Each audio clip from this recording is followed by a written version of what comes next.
A brand new book tells the tale of Louisa and John Quincy Adams' mission to Russia. That makes the War of 1812 the centerpiece and relevant to today's global dynamics, of course.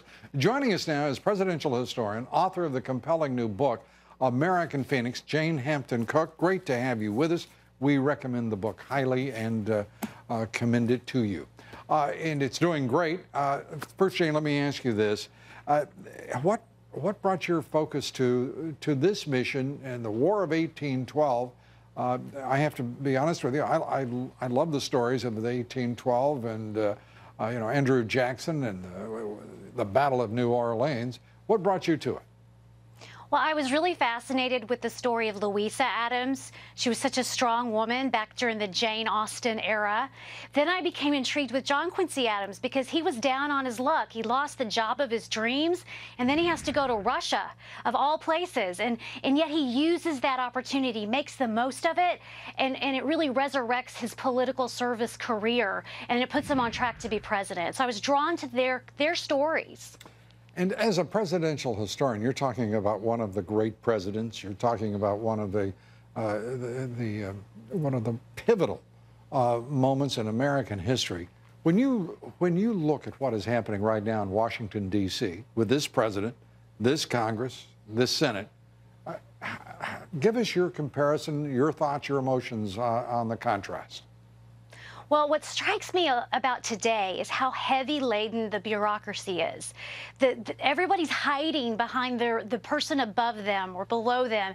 There's a bureaucracy. But when John Quincy Adams was a diplomat to Russia, he communicated directly with the President of the United States through letters and directly through letters to the Secretary of State.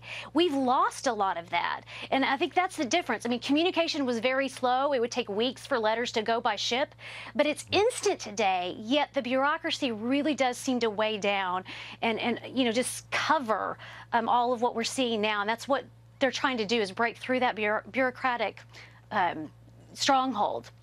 It is a stronghold, and it is also a stronghold, if you will, a fortress now, which is, well, it is encircled with a stone wall, whether it be the Obama IRS scandal, whether it be the Justice Department Fast and Furious scandal, the Associated Press, the James Rosen and Fox News scandal, whether it be Benghazi. I mean, the list goes on, and all of it is coming back to one man, the President of the United States. He's going to be judged by the character that is revealed in his response to these scandals and this crisis for him, don't you think?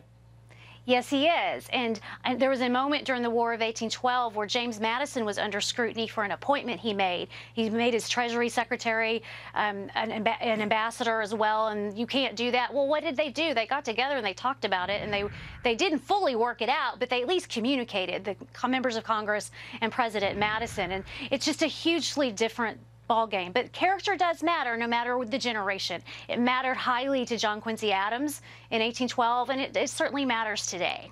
And that mission to Russia, as you point out, determined in large measure of the success of a very young republic. I'm sorry, go ahead. You got the last word. That's right.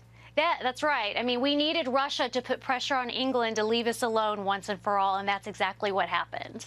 The book is American Phoenix, the author Jane Hampton Cook. We recommend it to you highly. It's available online at bookstores now. Go to loudobbs.com if you want for links to the book. Thank you very much, Jane.